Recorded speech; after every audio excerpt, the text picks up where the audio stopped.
ദൈവമായിരിക്കുന്ന പരിശുദ്ധ വസ്തുവിനെ നമ്മിലായി കണ്ടെത്തണം. അതാണ് താരാസുരുടെ മഹിമം. ആ മഹത്വമാണ് നമുക്കിവിടെ കാണേണ്ടത്. ഉടമസ്ഥൻ ഇവിടെ എഴുന്നള്ളിരിക്കുമ്പോൾ അതിന് തുല്യരായ ഭക്തർ ഇവിടെ എത്തിയിരിക്കണം. അതാണ് അതിന് ശക്തിയും സൗഭാഗ്യവും. അതിനുവേണ്ടിയാണ് താരാസൂര്യനായ ആശ്രയിച്ച ഉദ്ദേശിച്ചതാണ്. ആ ഉടമസ്ഥന്റെ അധികാരം ലോകമെമ്പാടുമുള്ള എല്ലാ സനാതനങ്ങൾക്കും നേതൃത്വം വഹിക്കുന്നതാണ്. അല്ല ഒരു ഭാഗത്ത് മാത്രമല്ല, മനുഷ്യർക്ക് മാത്രമല്ല, സകല സൃഷ്ടികളുടെയും ഉടമസ്ഥനായ ശക്തി ആരും എവിടെയും സ്ഥിതി ചെയ്യുന്നുവെന്ന് യാതൊരു സംശയം വേണ്ട. അധീപനായിരിക്കുന്ന ശക്തി ഇതാ നമ്മോടുകൂടി സ്തുതിയിലേക്ക് പ്രവേശിക്കുന്നു.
അടിസ്ഥാനപരമായ ഇടമാണിത്. ആർക്കും കോട്ടി കാണിക്കാനോ അനാചരണം കാണിക്കുവാനോ സാധിക്കുന്നതല്ല. യഥാർത്ഥ സത്യത്തെ ജീവിക്കുന്നവർക്ക് എവിടെയും ആർക്കും അവിടെ അനുഭവം അവിടെ ഉണ്ടാവും. അതിലൊരു മതം സ്വീകരിക്കണമെന്നില്ല. ദൈവത്തെ സേവിച്ചാൽ മതി. അല്ലാതെ ഓരോ മതത്തിൽ കയറി പഠിക്കണമെന്നില്ല. മതം മനുഷ്യന്റെ ഹൃദയമാണ്. അവിടെ അതിന്റെ പ്രതിഷ്ഠയാണ്. അപ്പൊ എവിടെയാണ് ഏത് മനുഷ്യനാണെങ്കിലും ചെയ്തത്, ഏത് ഭാഷക്കാരനും വേഷക്കാരാകട്ടെ, ആ പരിശുദ്ധ ഹൃദയത്തിലേക്ക് ഭഗവാൻ എഴുതുന്ന കാലമാണ് കഴിയുക. അത് മറക്കാതെ ഒളിച്ചു വെച്ച് നാം ഒതുങ്ങിയിരിക്കുന്ന വസ്തുതയല്ല. ലോകമെങ്ങും ഉയരട്ടെ ശുഭാനന്ദ തിരുനാമം.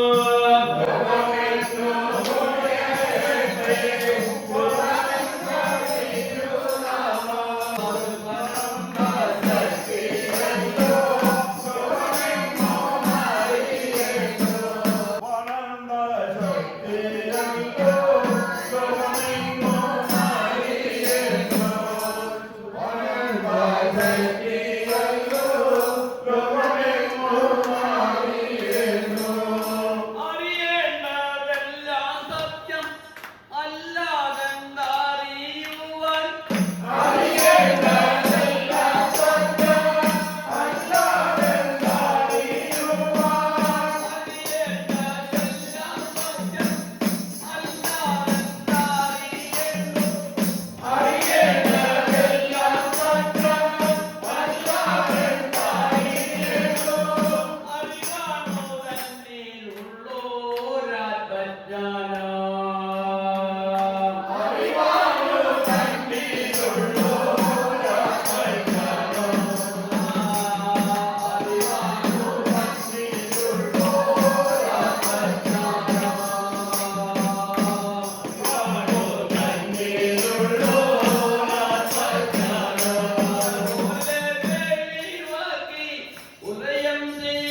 ഈ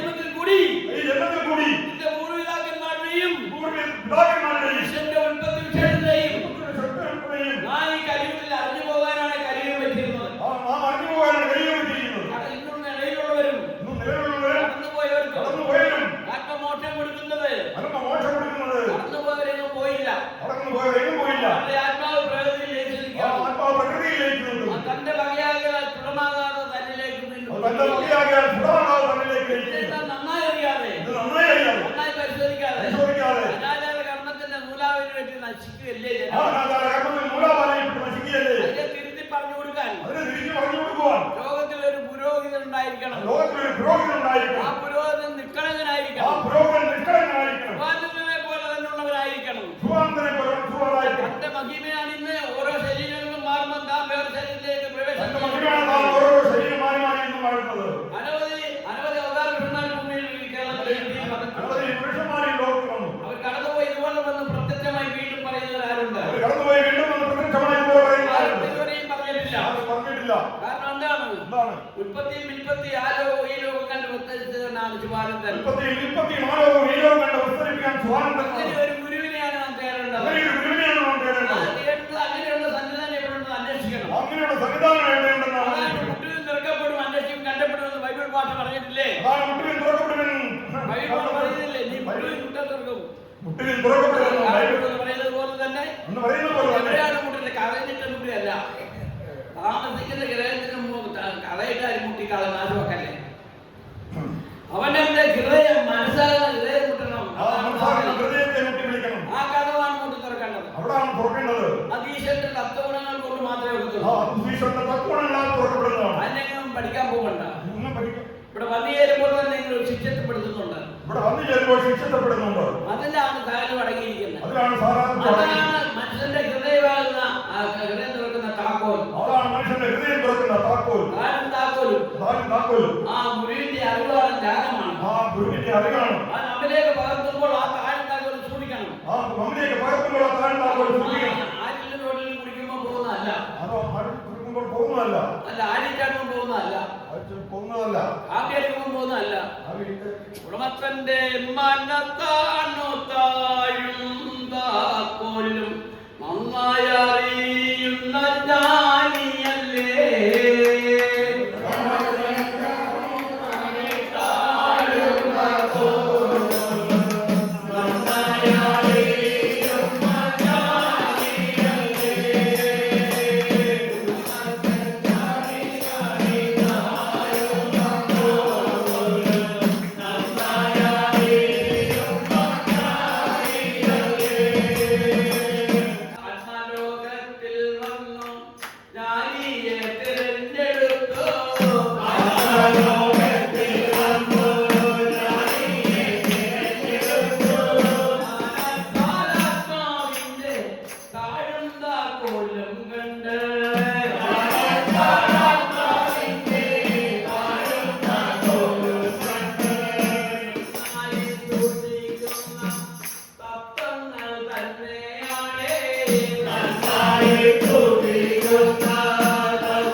വലിയവൻ ചിന്താവാണ്, വലിയവൻ സൃഷ്ടാവാണ്. എപ്പോഴും എളിയവരുടെ കുടുംബത്തിൽ വലിയവൻ തന്നെയാണ്.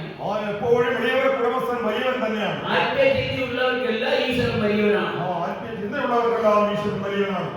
ഭക്തനിൽ അനുഭവപ്പെടുന്നവർക്കും ഈശ്വരൻ വലിയവൻ തന്നെയാണ്. മനുഷ്യരിൽ അനുഭവപ്പെടുത്തുന്നതും ഈശ്വരൻ. അനുഭവജ്ഞാനികളെ ഭഗവാൻ തെരഞ്ഞെടുക്കുന്നത് തന്നെ അറിഞ്ഞ് ആരാധിക്കുന്നതിന് വേണ്ടിയാണ്. അനുഭവജ്ഞാനികളെ ഭഗവാൻ തെരഞ്ഞെടുക്കുന്നത് തന്നെ ആരാധിക്കുന്നതിന് വേണ്ടിയാണ്. ഓരോ മനുഷ്യന്റെയും ഭഗവാൻ ശരീരവേഷങ്ങളോ സൗന്ദര്യങ്ങളോ ഒന്നുമല്ല. ഓരോ മനുഷ്യന്റെയും ബാഹ്യ രൂപങ്ങളല്ല ഭഗവാൻ നോക്കുന്നത്. സൗന്ദര്യങ്ങളും സന്തോഷങ്ങളും മനസ്സാണ് പരിശോധിച്ചത്. മനസ്സാണ് ഭഗവാൻ പരിശോധിച്ചത്. എന്റെ ഭയത്തെ ശിഷ്യന്റെ എന്റെ ഭക്തന്റെ അതിന് വേണ്ടി എന്റെ ഭക്തന്റെ മനസ്സാണെന്ന് ഭഗവാൻ പരിശോധിച്ചുകൊണ്ടിരിക്കുന്നത്. അത് പരിശുദ്ധമാണോ അശുദ്ധിയാണോ എന്നാണ് പരിശോധിക്കുന്നത്. അത് പരിശുദ്ധിയാണോ അശുദ്ധിയാണോ ഭഗവാൻ പരിശോധിക്കുന്നത്. പരക്ഷേത്രങ്ങളിൽ എവിടെയും നാം കാണുന്നുള്ളൂ സന്യാസിമാരെ കാണാറുണ്ട്. ഉടയാടയിൽ കിട്ടി കൊടുത്തു നല്ല വേഷം അവരെ കണ്ടാൽ, അതായത് സുന്ദരന്മാരാണ്, കോമളന്മാരാണ്, ആര് കണ്ടാലും വന്ദിക്കുന്നവരാണ്, ജലയും മുടി ഉണ്ടായിരിക്കും, കളപ്പം കുടിയൊക്കെ ഇട്ട് ഇങ്ങനെ പരിശുദ്ധമാകുന്ന വസ്ത്രങ്ങൾ എടുത്ത് നടക്കുന്നത്. പക്ഷേ ഭഗവാൻ മനുഷ്യൻ നമ്മൾ ഭക്തരായിട്ടുള്ളവരുടെയും സ്വാമിയാണ് നാം വിശ്വസിക്കുന്നത്. ഭഗവാൻ ആ വേണ്ടവല്ല പരിശോധിക്കുന്നത്. ആ ചുറ്റും ആഡംബരമായി വരുന്നിരിക്കുന്നതിന്റെ ഹൃദയം പരിശുദ്ധമാണോ? ആ ഹൃദയം പരിശുദ്ധമാണെന്നാണ് ഭഗവാൻ പരിശോധിക്കുന്നത്. ആ ഹൃദയശുദ്ധി ഉണ്ടോ എന്നാണ് നോക്കുന്നത്. അപ്പൊ നാം മനുഷ്യ പത്രം ഏത് പത്രവും കൊടുത്തോട്ടെ, പക്ഷെ പരിശുദ്ധമായിരിക്കുന്ന ഹൃദയം ഉണ്ടോ എന്നാണ് ഭഗവാനെ പരിശോധിക്കുന്നത്. വസ്ത്രം ധരിച്ചാലും പരിശുദ്ധമാകുന്ന ഒരു വാക്കുകൊണ്ടോ വചനമുണ്ടോ പ്രവൃത്തിയുണ്ടോ, വാക്കുകൊണ്ടോ വചനമുണ്ടോ പ്രവൃത്തിയുണ്ടോ, മനസ്സ് ശുദ്ധമായിരിക്കണം. ആ മനസ്സ് എപ്പോഴും ശുദ്ധമായിരിക്കണം. ആ ശുദ്ധമായ ഹൃദയമാണ് മനുഷ്യന് ആവശ്യം. ആ ഹൃദയത്തിലേക്കാണ് തന്റെ ദർശനം. ആ ഹൃദയത്തിലേക്കാണ് ഭഗവാന്റെ ദർശനം. ആ ദർശനം കണ്ട് നമ്മളൊരു തിരുവണ്ട് പാടിയിട്ടുണ്ടല്ലോ, ദർശനം കണ്ടി സ്വാമി ദർശനം കണ്ടേ, ദർശനം കണ്ടേ സ്വാമി ദർശനം കണ്ടേ, ദർശനം കണ്ടേ സ്വാമി ദർശനം കണ്ടേ, നാട്ടിൽ മലമുകളിൽ വന്ന ഗുരുവേ സ്വാമി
വഴിയിലെ ഇടയ്ക്കൊക്കെ ഒരു മാറ്റം വരുത്തിയിട്ട് പാടുന്നവരും ഇല്ലാതില്ല. അതനുസരിക്കാൻ പാടുന്നവരെയാണ് ഇവിടത്തൊന്നുമല്ല, ജന്മങ്ങളിലും ചില പുലിയിലൊക്കെ ഞാൻ കേട്ടു. അതുകൊണ്ടുള്ള ഗുണമെന്താണ്? 10-11 എന്നതിന് 10-12 എന്ന് തന്നെയാണ് ശരിയാവും, കണക്ക് ശരിയാവും. ആ പാടത്തേക്കത്തില്ല. ആ ഒന്ന് ഇങ്ങനെ പെശകി എണ്ണി പോവുകയാണെങ്കിൽ തലയ്ക്ക് ചെല്ലുമ്പോഴും 99 ആകത്തുള്ളൂ, 100 തികയത്തില്ല. 100 തികഞ്ഞെങ്കിലല്ലേ ഫലമുള്ളൂ. പിന്നെ ഇതിൻ്റെ പ്രേതം വല്ലതും വേണം. എൻ്റെ ഗുരുനാഥൻ 2 ഗുരുക്കന്മാരല്ലേ നമുക്കുള്ളത്, വലിയ ഗുരുവും ആദ്യത്തെ പാട്ടിവിടെ പാടും. ആ ചെയ്യുന്ന ശക്തി അതുപോലെ ഇവിടെ പാടുന്നുണ്ട്. അത് മ്ലേച്ഛതയാണ്. ഇവിടെ അഭിനയമൊന്നുമില്ല, ഉള്ളത് തുറന്ന് പറയും. എന്തിനാ? ആത്മസംഘത്തിൽ ഏതെങ്കിലും ഒരു സ്വാമിമാർ ഏതെങ്കിലും ഒരു പട്ടിയുടെ സദസ്സോ എവിടെയെങ്കിലും പോയി പ്രസംഗിച്ച് കേട്ടിട്ടുണ്ടോ? എൻ്റെ വലിയതമ്പരാനല്ലാതെ ആരും പോയി പറഞ്ഞിട്ടില്ല. ഒന്നാലോചിച്ച് നോക്ക്. ഇവിടെ വള്ളപ്പാട്ടാണ്, ഇവിടെ കുളിയില്ലാത്ത യുദ്ധങ്ങളാണോ സ്വന്തമാണോ എന്നുള്ളത് അറുപറ്റന്മാർ അംഗീകരിക്കുന്നു, അവർ നമ്മളെ സ്വീകരിക്കുന്നു.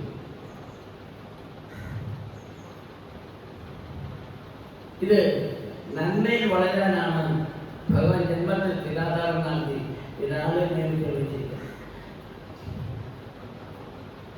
അപ്പൊ അതിനോടടുത്തുണ്ടെങ്കിൽ ഇതിൻ്റെ ഗുണം ഈ നാടിനും ഈ ഭൂമിയിലും പരിസരവാസികൾക്കും അതിൻ്റെ പ്രയോജനം ഉണ്ടാക്കും. അതിനെ അംഗീകരിച്ചില്ലെങ്കിലോ ഓരോന്നിങ്ങനെ മണ്ടയടച്ച തെങ്ങ് പോലെ ചെല്ലുവെക്കെ നല്ല ഒരു ആധാരം കൊണ്ടേയിരിക്കും. അപ്പൊ എവിടെയും ദൈവഭക്തിയുള്ളവരാണ് ഭൂമിയിൽ. ഇവിടെ പ്രത്യേകിച്ച് ജന്മവിൻ്റെ കാര്യം പ്രത്യേകിച്ച് പറയണ്ട. അടിസ്ഥാനമായ ഭൂമിയാണ്, എല്ലാവരും തൊട്ട് വന്നിരിക്കുന്ന ഭൂമിയാണ്. അതുപോലെ നമ്മൾ ഇവിടെയുള്ളവരെല്ലാം തന്നെ വളരെ ഭക്തിയോടുകൂടി ജീവിക്കുന്നവരാണ്. പലതില്ല, ദൈവം ഒന്നേ ഉള്ളൂ. ആ ബോധമാണ് നമ്മെ പഠിപ്പിച്ചിരിക്കുന്നത്. അത് പ്രകാരമുള്ള ജീവിതം മുൻപോട്ട് നയിക്കുവാൻ തന്നെ ശരിയായിരിക്കുന്നതാണ്. അറിവുകൾ വരുന്നേ